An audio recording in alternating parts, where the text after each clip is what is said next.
नमस्कार मित्रांनो, trending Marathi education या करंट अफेअरच्या मराठी एज्युकेशन चॅनलमध्ये आपले स्वागत आहे। तर मित्रांनो, आपण तुमच्यासाठी रोजच्या रोज चालू घडामोडीचे प्रश्न हे मराठीतून घेऊन येत असतो। आजच्या व्हिडिओमध्ये आपण 22 जानेवारी 2024च्या सर्व महत्त्वाच्या चालू घडामोडी या बघणार आहोत। मित्रांनो, तुम्ही चॅनलवर नवीन असाल, चॅनलला अजूनपर्यंत सबस्क्राइब केलेलं नसेल, सबस्क्राइब करून घ्या आणि बेल आयकॉनला प्रेस करा, म्हणजेच प्रत्येक दिवसाच्या चालू घडामोडीच्या व्हिडिओची नोटिफिकेशन तुम्हाला सर्वात आधी मिळून जाईल। तर चला वेळ न घालवता आपण 22 जानेवारीच्या सर्व चालू घडामोडी बघूया। 1. भारताच्या सशस्त्र सीमा दलाच्या महासंचालकपदी कोणाची नियुक्ती करण्यात आलेली आहे? तर या प्रश्नाचं उत्तर आहे ऑप्शन क्रमांक 1, दलजीत सिंह चौधरी यांची भारताच्या सशस्त्र सीमा दलाच्या महासंचालकपदी ही नियुक्ती करण्यात आलेली आहे। हा पॉइंट लक्षात असू द्या। तर मित्रांनो, आपण भारतातील महत्त्वाच्या संस्था आणि त्यांचे अध्यक्ष बघून घेऊया, कारण प्रत्येक पेपरमध्ये हा प्रश्न विचारला जात असतो। त्यामुळे हे महासंचालक, प्रत्येक संस्था आणि त्यांचे अध्यक्ष हे देखील महत्त्वाचे आहे। तर चला आपण एक एक करून बघून घेऊया।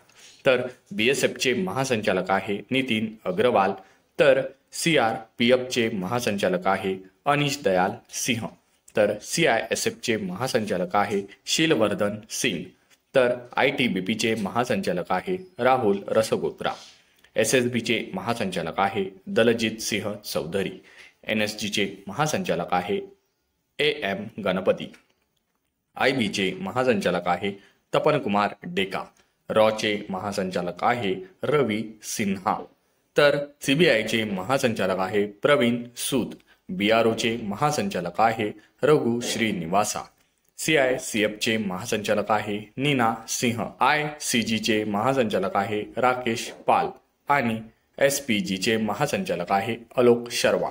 मित्रांनो, आपण हे सर्व महत्त्वाच्या संस्था आणि त्यांचे अध्यक्ष बघितले। हे सर्व आपल्या करंट अफेअरच्या नोटबुकमध्ये नोट डाऊन करून ठेवा आणि वहीला एकदा तरी आठवड्यातून रिव्हिजनही देत चला। तर चला नेक्स्ट चालू घडामोडी बघूया। कोणत्या देशाचे मून स्नायपर हे यान चंद्राच्या पृष्ठभागावर उतरलेले आहे? तर या प्रश्नाचं उत्तर आहे ऑप्शन क्रमांक 2, जपान। मित्रांनो, जपान देशाचे मून स्नायपर हे यान चंद्राच्या पृष्ठभागावर हे उतरलेले आहे। मित्रांनो, चंद्राच्या पृष्ठभागावर अवकाशयान उतरवणारा जपान हा 5वा देश ठरलेला आहे। मित्रांनो, या यानाचं नाव लक्षात असू द्या आणि जपान हा देश 5वा देश ठरलेला आहे, हा देखील पॉइंट लक्षात असू द्या। चला नेक्स्ट चालू घडामोडी बघूया। हवाई वाहतुकी संबंधी विंग्स इंडिया 2024चे आयोजन कोठे करण्यात आलेले आहे? तर या प्रश्नाचं उत्तर आहे ऑप्शन क्रमांक 3, हैदराबाद। मित्रांनो, हवाई दलाच्या वाहतुकी संबंधी विंग्स इंडिया 2024चे आयोजन हैदराबाद येथे ठिकाणी करण्यात आलेले आहे। तर या हैदराबाद या ठिकाणी ज्योतिरादित्य सिंधिया यांच्या हस्ते या विंग्स इंडियाचे उद्घाटन हेच झालेले आहे। हा पॉइंट लक्षात असू द्या। तर मित्रांनो, नवी दिल्ली विमानतळाला सर्वोत्कृष्ट विमानतळाचा अवॉर्ड देखील देण्यात आलेला आहे, हा देखील पॉइंट लक्षात असू द्या। तर चला नेक्स्ट चालू घडामोडी बघूया। पीएम नरेंद्र मोदी यांच्या हस्ते महाराष्ट्रात कोणत्या जिल्ह्यात पीएम आवास योजनेअंतर्गत 15,000 घरांच्या नगर गृह प्रकल्पाचे उद्घाटन झालेले आहे? तर या प्रश्नाचं उत्तर आहे ऑप्शन क्रमांक 4, सोलापूर। मित्रांनो, पीएम नरेंद्र मोदींच्या महाराष्ट्रातील सोलापूर जिल्ह्यात पीएम आवास योजनेअंतर्गत 15,000 घरांच्या नगर गृह प्रकल्पाचे उद्घाटन हेच झालेले आहे। तर चला नेक्स्ट चालू घडामोडी बघूया। इंडियन प्रीमियर लीग IPL स्पर्धेचा पुढील 5 वर्ष कोणती कंपनी मुख्य प्रायोजक राहणार आहे? तर या प्रश्नाचं उत्तर आहे ऑप्शन क्रमांक 1, टाटा।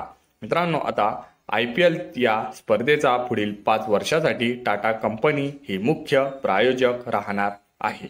तर इंडियन प्रीमियर लीगच्या पुढील 5 वर्षाच्या मुख्य प्रायोजकासाठी टाटा ग्रुप आणि BCCI यांच्यात 2500 कोटींचा करार हा देखील झालेला आहे, हा देखील पॉइंट लक्षात असू द्या।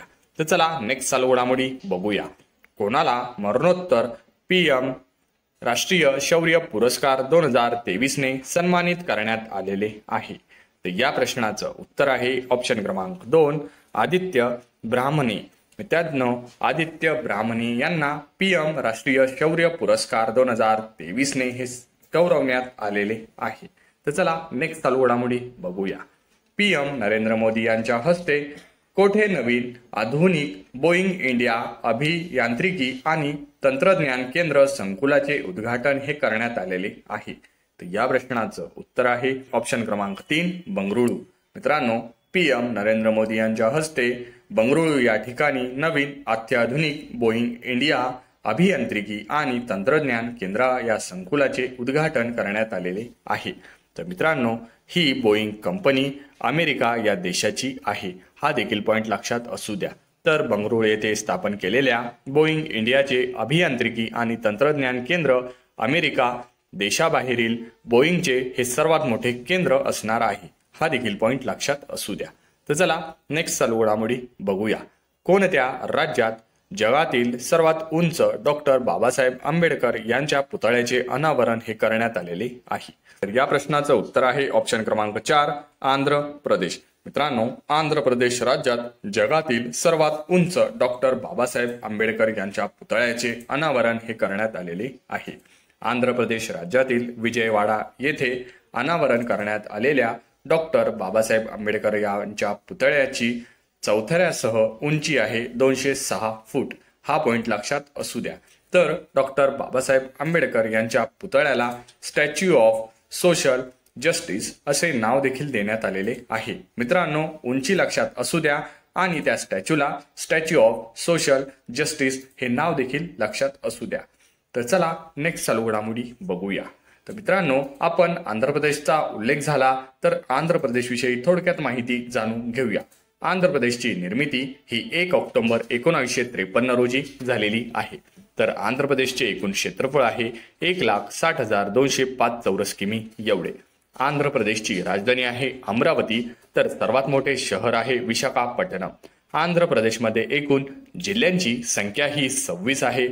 YS जगनमोहन रेड्डी, तर सध्याचे राज्यपाल आहे अब्दुल नजीर. मित्रांनो, आपण आंध्र प्रदेश राज्यातील राष्ट्रीय उद्यान देखील बघून घेऊया. नागार्जुन, श्रीशैलम टायगर रिझर्व आणि कैंडिन्य वन्यजीव अभयारण्य, पुलिकट झील पक्षी अभयारण्य आणि पांपिकोडा राष्ट्रीय उद्यान हे सर्व राष्ट्रीय उद्यान आंध्र प्रदेश या राज्यात आहे, हा देखील पॉइंट लक्षात असू द्या. तर चला नेक्स्ट चालू घडामोडी बघूया. महाराष्ट्र राज्यात कोठे पहिले पोस्को न्यायालय होणार आहे? तर या प्रश्नाचं उत्तर आहे ऑप्शन क्रमांक 1 पुणे. मित्रांनो, महाराष्ट्र राज्यात पुणे येथे पहिले पोस्को न्यायालय हे होणार आहे. तर चला नेक्स्ट चालू घडामोडी बघूया. मराठवाडा साहित्य परिषदेचा 2024 जीवन गौरव पुरस्कार कोणाला जाहीर करण्यात आलेला आहे? तर हा महाराष्ट्र साहित्य परिषदेचा 2024 जीवन गौरव पुरस्कार ऑप्शन क्रमांक 2 रा.र. बोराडे यांना हा देण्यात येणार आहे. मित्रांनो, अशाच रोजच्या रोज करंट अफेअरच्या माहिती बघण्यासाठी ट्रेंडिंग मराठी एज्युकेशन चॅनलला तुम्ही अजूनपर्यंत सबस्क्राईब केलेले नसेल, सबस्क्राईब करून घ्या आणि बेल आयकॉनला प्रेस करा, म्हणजेच प्रत्येक दिवसाच्या चालू घडामोडीच्या व्हिडिओची नोटिफिकेशन तुम्हाला सर्वात आधी मिळून जाईल. मित्रांनो, व्हिडिओ हा आवडत असेल तर व्हिडिओला लाईक हे जरूर करा आणि आपल्या जवळच्या अभ्यासू मित्र मैत्रिणींना व्हिडिओ हा जास्तीत जास्त शेअर करा. याचा फायदा तुम्हाला येत्या परीक्षेमध्ये नक्कीच होणार आहे.